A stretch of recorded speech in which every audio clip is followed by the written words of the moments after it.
baby-faced charm, and the look of misunderstood youth.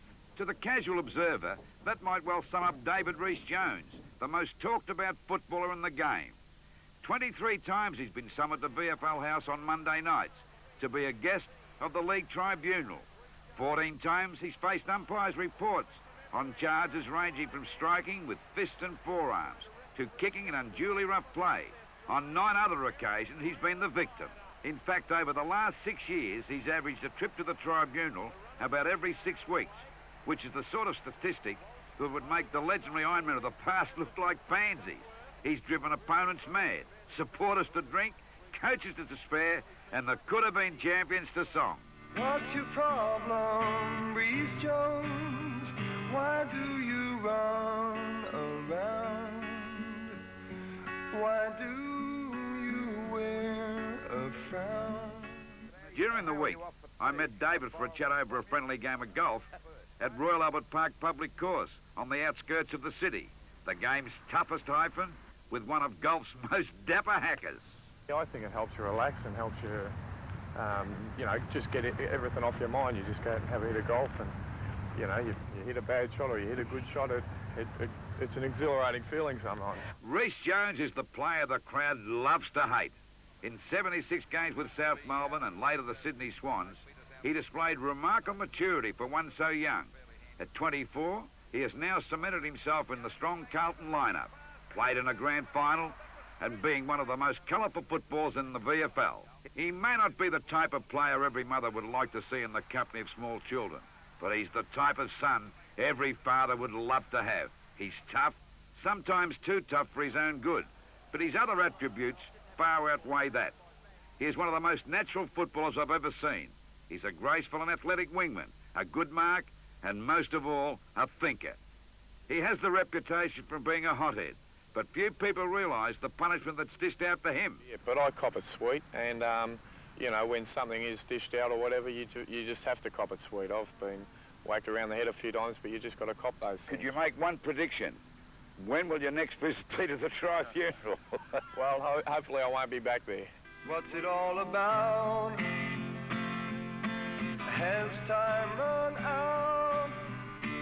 What's your problem, Rhys-Jones? You're the one that was gonna set the world on fire. What's your problem, Rhys-Jones? Or are you just a kid who keeps his feelings hid? On the golf course, David's no Greg Norman, but then again, modesty prevents me from recalling the scores. He's a family man with a small daughter and seemingly oblivious to the fuss he caused while roaming the wings at Princes Park. He sees himself as a different person to the one so often dwelt on by the public. Well, I see myself as pretty easygoing. I enjoy things like this, having a game of golf, a game of tennis. I enjoy a beer and, with me friends, and I just generally enjoy myself. Well, you don't go out looking for trouble? No, I think the last fight I had, off the field was when I was about 13. The veteran of 117 games is well respected, despite his frequent Monday night appearances before the tribunal. And this week, he was selected in the Victorian squad to play in the State of Origin match against South Australia in Adelaide later this month. Where is it, you know? Good. Good. It's a terrible lie, isn't it? Yep.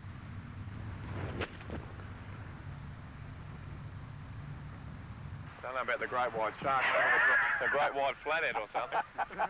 Great white flathead? Do you mind? Just the sort of name-calling that goes on in football. But has it affected him? Does he get sucked in easily?